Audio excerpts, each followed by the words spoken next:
Hello everyone, this is Varsha Roga in front of you, and today we are going to start a new series on History of India class 12th RBSE. Yes, you heard it right, RBSE, Rajasthan Board of Secondary Education. This series is of course important for class 12th RBSE students plus people who are preparing for RAS and other Rajasthan exams can also watch this lecture. This is going to be very useful for you.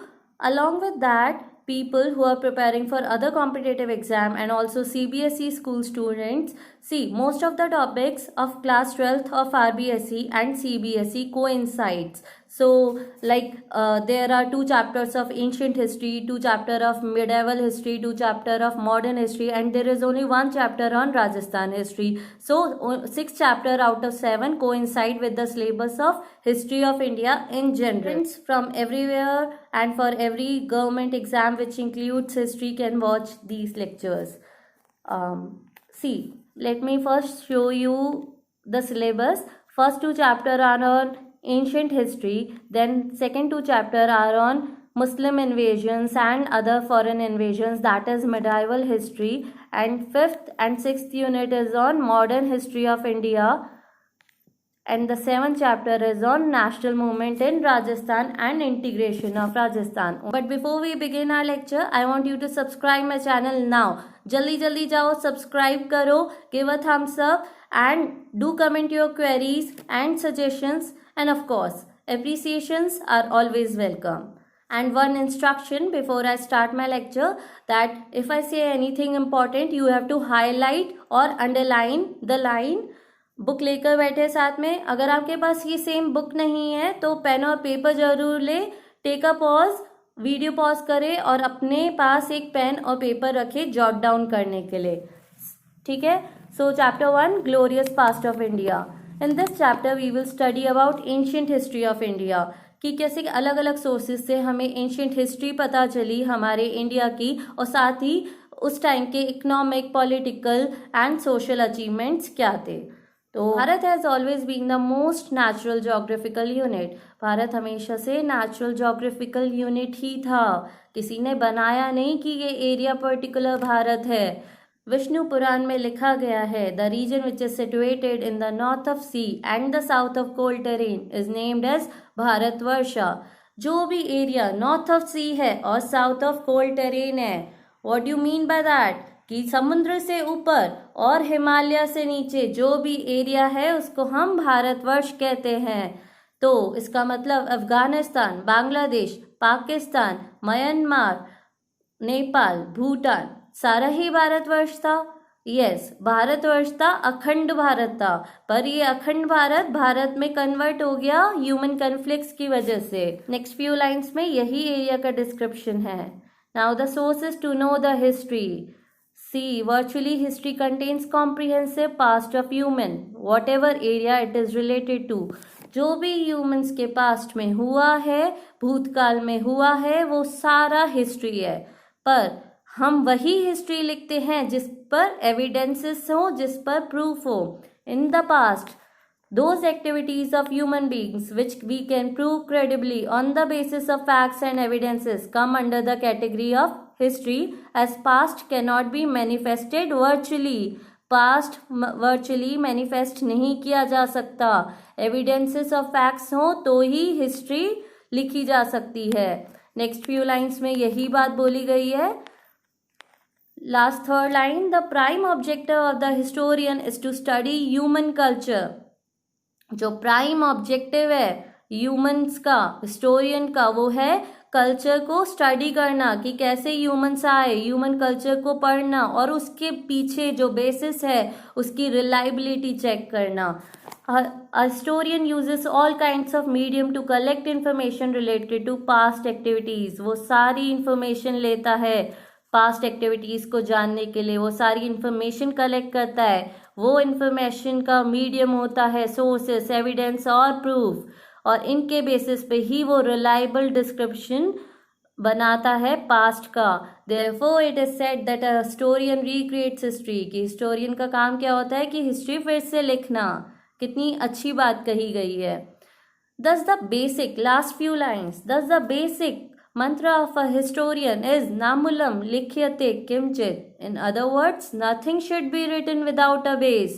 कुछ भी बिना base के नहीं लिखा जाना चाहिए. जो भी लिखो उसका कोई ना कोई प्रूफ और एविडेंसेस होने चाहिए.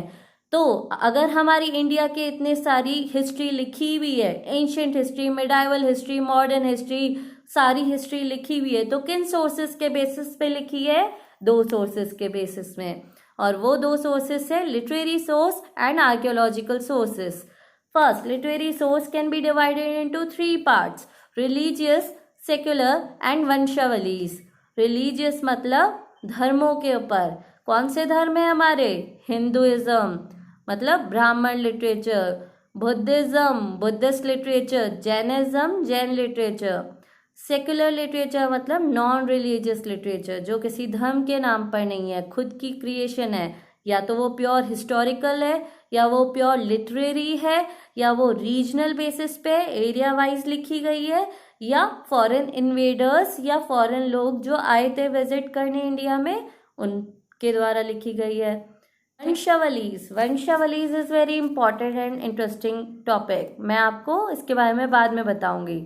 Today, first we will study about religious literature and that too Brahman literature. It is very important. See, अगर आप इंडियन हैं, अगर आप अच्छे देशभक्त हैं और आपको ब्राह्मण लिटरेचर के बारे में नहीं पता, तो ये बहुत अनफेयर हो जाएगा. और क्यों हो जाएगा? क्योंकि ब्राह्मण लिटरेचर में आते हैं वेदास. वेदास हमारे सबसे इम्पॉर्टेंट टेक्स्ट है, सबसे इम्पॉर्टेंट बुक्स है. See, Vedas are the oldest text among Brahmana literature. Vedas oldest text है ब्राह्मण लिटरेचर में. वेदास एक वर्ड से आया है विद, जिसका मतलब होता है टू नो, जानना. ये एक इंटीग्रल पार्ट है हिंदुइज्म का और one of the most important Sanskrit literature है.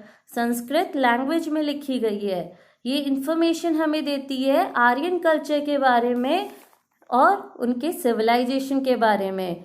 Vedas are a rich repository of knowledge. बहुत ही रिच रिजर्व है नॉलेज का. They are 4 in number: Rigveda, Yajurveda, Samaveda, Atharvaveda. और इन चारों में सबसे एंशियंट है, सबसे पुराना है Rigveda. Rigveda is the most ancient which contains 10 mandals and 102 hymns. ठीक है, सबसे पहले हम 4 वेदास के बारे में पढ़ते हैं. तो ये नेक्स्ट लाइन आपको मिस करनी है अभी. We will come to that again. ठीक है, अभी तक हमने क्या पढ़ा कि वेदास ओल्डेस्ट टेक्स्ट हैं. They are rich repository of knowledge. They contain entire knowledge of Aryan culture and they are integral part of Hinduism. Vedas have come from the word Ved, which means to know. Now there are 4 Vedas: Rig, Yajur, Sam and Atharv. Rigveda में क्या लिखा हुआ है? सबसे पहले ऋग्वेदा सबसे oldest वेदा है. ये लिखा गया है 10 मंडल्स और 1028 हाइम्स में. Listen to me. There are 3 words which you will encounter again and again. First of all, hymns. Hymns क्या होते हैं? Then verse और prose. ठीक है, तो hymns होते हैं जो मंत्रास होते हैं. ठीक है, जो हम मंत्र बोलते हैं, मंत्रास बोलते हैं, वही hymns होते हैं. दूसरा होता है वर्सेस. ये भी राइम्स होती है, राइमिंग वर्ड्स, राइमिंग लाइन्स हमने सुनी है.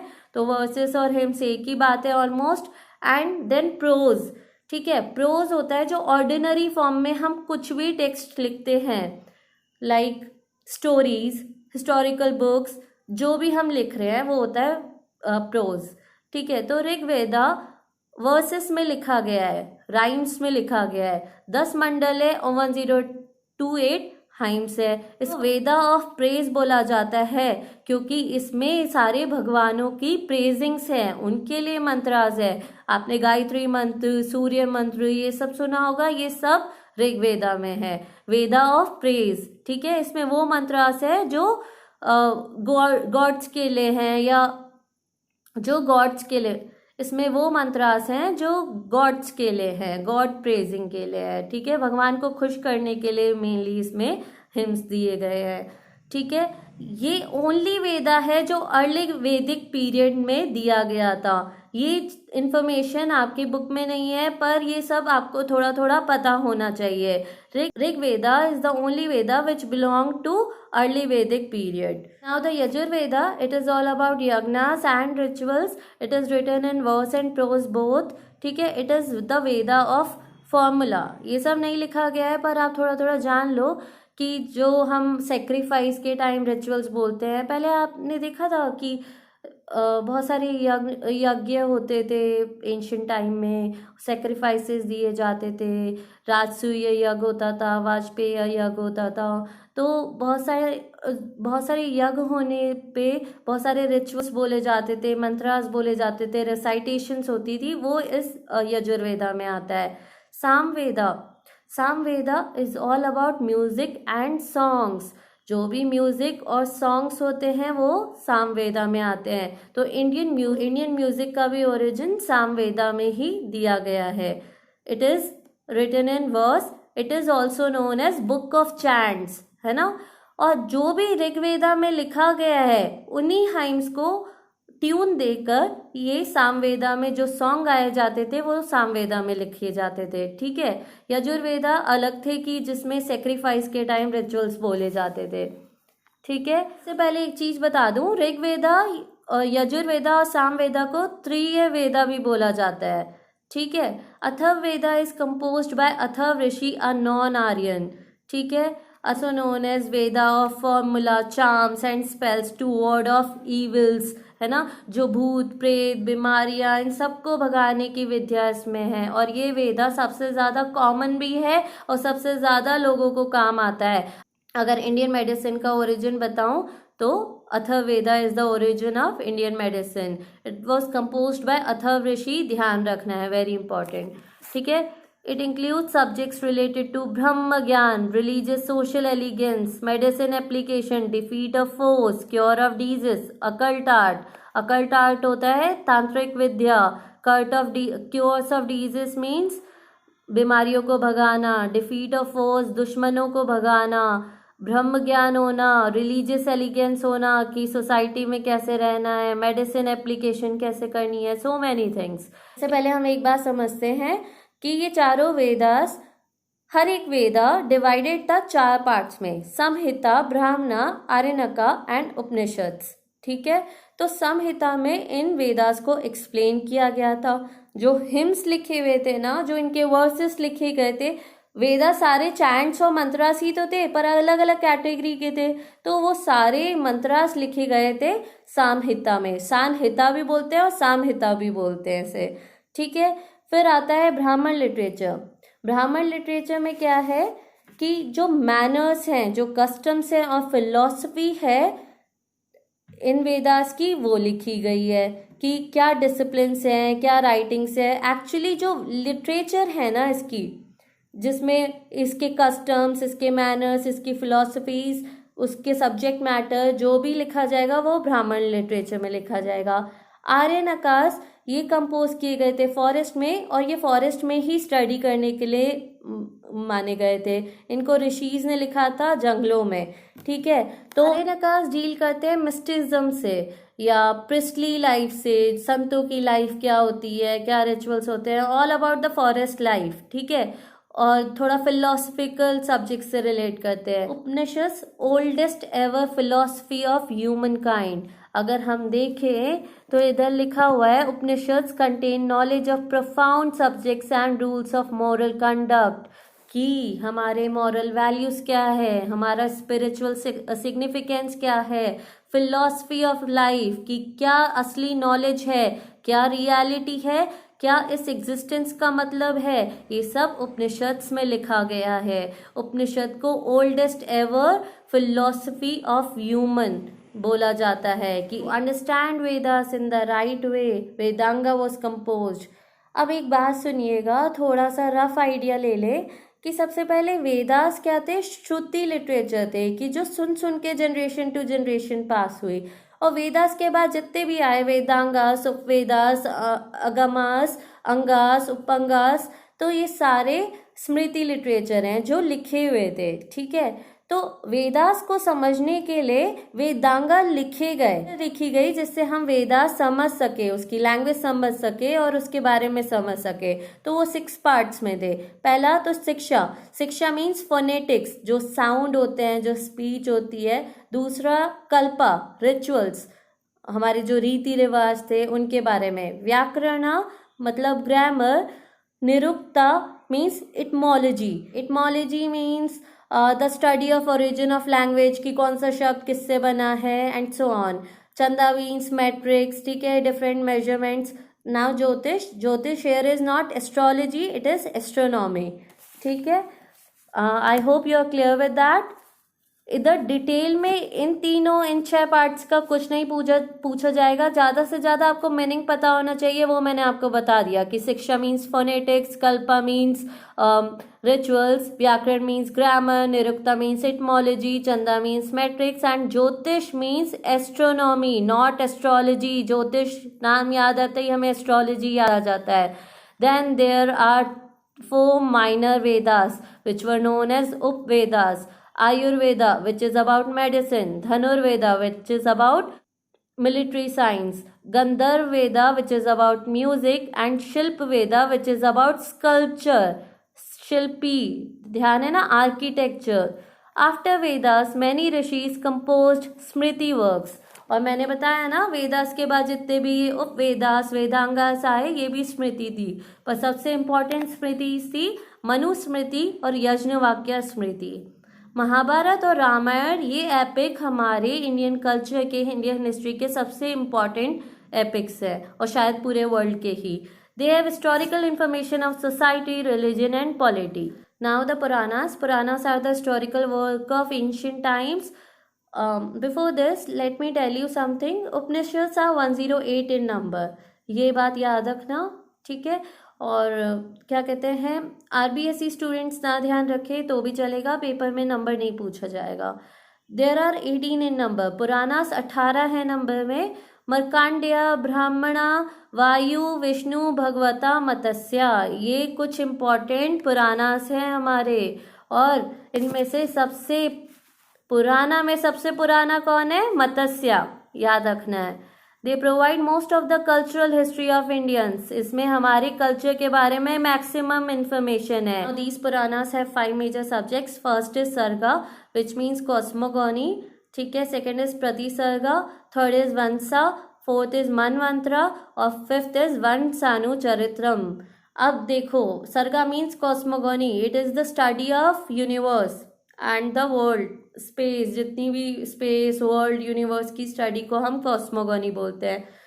प्रतिसर्गा is the science of study of universe. Cosmology science हो गया और कॉस्मोगोनी सिर्फ स्टडी हो गया। Vamsha, geology means the study of family lineage, ठीक है, फैमिली ट्री, जो एंसेस्टर्स हैं हमारी, जीन्स हैं, उनकी स्टडीज को बोलते हैं। Genealogy means genes, the study of genes, ऐसे याद कर सकते हैं। मनवंतरा मीन्स कॉस्मिक साइकिल्स की study.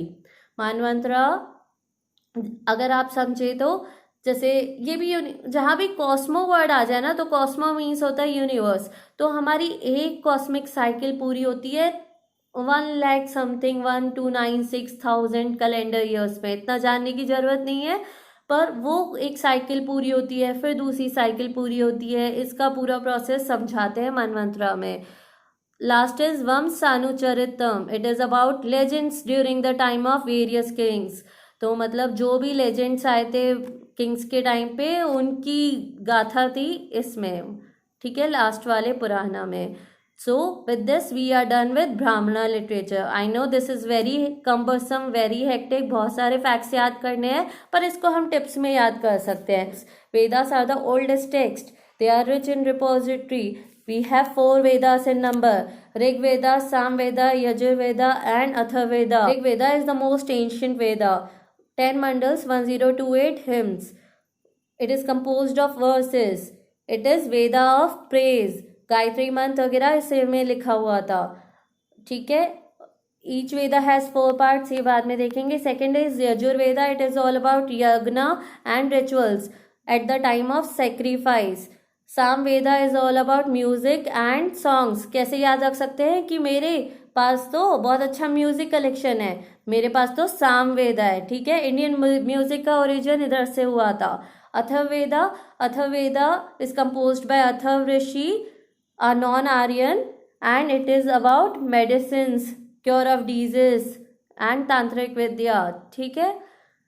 Every Veda is divided into Sanhita, Aryanyakas, Brahmana and Upanishad. Samhita, all the Vedas and verses are written in Samhita. Brahmana contains the literature part. Aranyakas are composed in forest.